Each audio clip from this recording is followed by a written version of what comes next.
నమస్తే అమ్మా. నమస్తే అమ్మా. శ్రావణ మాసం అంతా ఆరోగ్యాన్ని సూత్రాలు దాగి ఉన్నాయి అంటారు. ఆరోగ్యానికి సంబంధించిన సూత్రాలు అసలు శ్రావణ మాసమే కదమ్మా, మన వాళ్ళు చేసే ప్రతి పండగ వెనకాల కూడా ఆరోగ్య సూత్రాలే ఉన్నాయి. ప్రత్యేకంగా శ్రావణ మాసంలో ఉపవాస దీక్ష కానీ ఏకభుక్తం కానీ ఎవరు చేయాలి, ఎవరు చేయకూడదు, చేస్తే ఉండే లిమిటేషన్స్ ఏంటి అంటే సోమ శనివారాలు మంగళవారాలు అన్నీ పాటిస్తూ ఉంటారు శ్రావణ మాసంలో. బట్ దానికి కూడా కొన్ని లిమిటేషన్స్ ఉన్నాయని మీ ద్వారా ఇంతకుముందు ఎపిసోడ్లో తెలుసుకున్నాం కదమ్మా, అవన్నీ ఒకసారి గుర్తు చేసుకుందాం. ఒక విషయం ఏంటంటే ముత్తైదువులైనటువంటి వాళ్ళు రాత్రి పూట భోజనం మానేయకూడదు.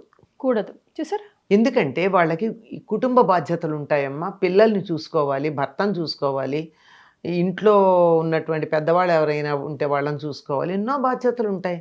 ఏ నియమం పెట్టినా సౌకర్యాన్ని చూసి పెట్టారు కానీ మన వాళ్ళు పిచ్చి పిచ్చిగా పెట్టాల. ఇప్పుడు మంగళవారం చేస్తారు, శుక్రవారం చేస్తారు, వ్రతాలు చేస్తారు కదా. చేసినటువంటి వాళ్ళు తప్పనిసరిగా రాత్రి కూడా భోజనము చెయ్యాలి. మాకు ఆకలి లేదంటే ఒక ముద్ద తిను, ఒక పండు ఏదో ఒక పండు కాదు అన్నమే తినాలమ్మా, అన్నమే తినాలి. భోజనం అన్నాను నేను, ఏదో తినమని చెప్పాల. తప్పనిసరిగా భోజనం చెయ్యాలి. అది అసలు 2 పూట్ల భోజనం చేసేవాళ్ళు ఎంతమంది ఉన్నారమ్మా. అదేదో ఒక ఫ్యాషన్ అయిపోయింది ఒక పూట భోజనం మానేయడం. దానివల్ల ఎంత అనారోగ్యాన్ని కొని తెచ్చుకుంటున్నారో వాళ్ళకి తెలియట్లా. ఒక ఏడాదో 2 ఏళ్ళు పాటించిన తర్వాత రకరకాల డైట్ ప్లాన్స్ ఉన్నాయి కదా, పేర్లు నేను చెప్పను. అలాంటివన్నీ ఒక ఏడాదో 2 ఏళ్ళు పాటించాక దానివల్ల వచ్చే హాని తెలుసుకుని మానేయడాలు జరుగుతున్నాయి కదా. పూర్వకాలం చెప్పినట్టే ఉండండి, కాస్త పరిమితుల్లో ఉండండి. పరిమితులు దాటితే కదా ప్రమాదం. కనుక చాతుర్మాస్యం అంతా ఏకభుక్తం అనేది ఒక నియమంగా చెప్పారు. ఎవరు చేయాలన్నది? గృహస్థులకి. ఎవరెవరు ఇలాంటి ఆహార నియమాలు పాటించకూడదో కూడా మన వాళ్ళు చెప్పారు. చిన్నపిల్లలు, బాలెంతలు, గర్భవతులు, వ్యాధిగ్రస్తులు, అప్పుడే ఒక దీర్ఘరోగం నుంచి కోలుకున్నవారు, శారీరకమైనటువంటి శ్రమ పడేటటువంటి వాళ్ళు, వీళ్ళందరూ కూడా ఉపవాసాలు ఏకభుక్తాలు లాంటివి చెయ్యకూడదు. అయ్యో నేను దేవుడికి మొక్కాను, మళ్ళీ నాకేమైనా అపచారం జరుగుతుంది. ఎందుకు మొక్కుకున్నారు? ఏం మొక్కుకున్నారు దేవుడికి? ఏం మొక్కుకున్నారు? ఒక్కొక్కరికి ఒక్కొక్క కోరిక. ఒక పూట భోజనం చేస్తానని. సంవత్సరం అంతా కాదు కదా, రోజంతా కాదు కదా. ఏదో శనివారమో గురువారమో సోమవారం ఏదో ఒకటి ఉంటుంది. అలా ఏదన్నా ఒక నియమం పెట్టుకుంటే వారానికి ఒక రోజు మంచిదే. కానీ నెలంతా ఉంటానంటే అటువంటి నియమం అంటే ఈ చెప్పిన కేటగిరీ కాని వాళ్ళు ఎవరైతే ఉన్నారో వాళ్ళు కార్తీక మాసంలో చేసుకోవచ్చు. శ్రావణం కన్నా కార్తీకం శ్రేష్టమమ్మా.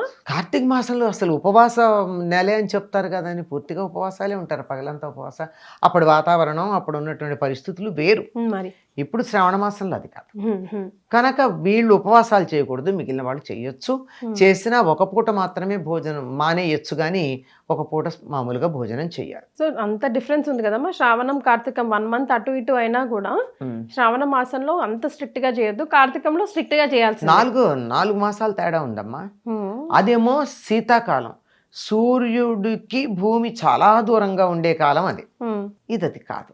అందువల్ల దానికి దీనికి ఉన్నటువంటి తేడా. ఏకభుక్తం అంటే అప్పుడు తినాల్సిన పదార్థాలు ఏంటమ్మా? అంటే జనరల్ గా అప్పట్లో ఎలా చేసేవారు? పూర్వకాలంలో వాళ్ళు ఇప్పటికీ కొన్ని కుటుంబాల వాళ్ళు ఉన్నారమ్మా. ఒక్కొక్క నెల ఒక్కొక్క ఆహారాన్ని వర్జిస్తారు.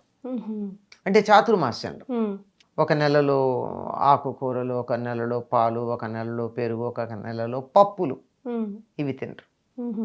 అట్లా ఉంటారు. ఆకుకూరలు తినం ఈ నెలంతా, కూరలు తినం, లేదా ఇది పప్పులు తినం ఈ నెలంతా, పాలుతా. ఇది ఎంత కష్టమైన పని అమ్మా. పెరుగు లేకుండా ఉండొచ్చు కానీ పాలు దోలికి వెళ్ళానంటే కాఫీ టీలు ఏమైపోవాలి మరే. కానీ బాడీని ఒక ప్రిపరేషన్ కదమ్మా, మైండ్ అండ్ బాడీని ఒక నియంత్రణలో పెట్టడం, ఒక్కొక్క మాసంలో ఒక్కొక్కటి కంట్రోల్ చేయడం అంటే అది ఈ రోజుల్లో చాలా అవసరం కూడా. చాలా అవసరం. ముందుగా మనం తెలుసుకుంది ముత్తైదులు ఎట్టి పరిస్థితుల్లో కూడా 2 పూటలు భోంచేయాలి శ్రావణ మాసంలో. అండ్ ఎవరు తినాలి, ఏం తినాలి, ఏం తినకూడదు కూడా ఈ వీడియోలో అమ్మ క్లియర్గా చెప్పారు. అది ఫాలో అయిపోదాం. ధన్యవాదాలమ్మా.